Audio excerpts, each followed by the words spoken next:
Hi! Mayroon po akong palaka. Frog na real life. Saan yan? Sa Gashapon. Ayan, sa Gashapon Banday, Opo. nakuha ni Gabe. And si Gabe, need niya ng ilang tokens yan? 5. 5. Ito yung napili niya. Yeah. Kasi Palaka. it's para siyang tunay na pet.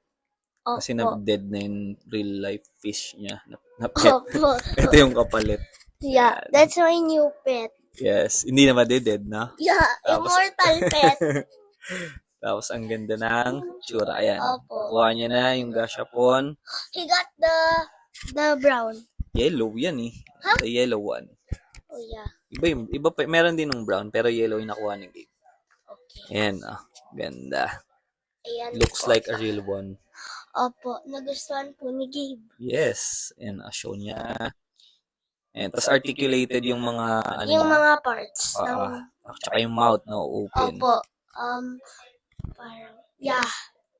Ayan, parang totoo, ganda. Yan. Ka-open yung mouth. Yeah, Kumukha parang niya. rabbit. Joke lang. Ayan, that's all. Peace. Thumbs up. Follow Follow for for more. more.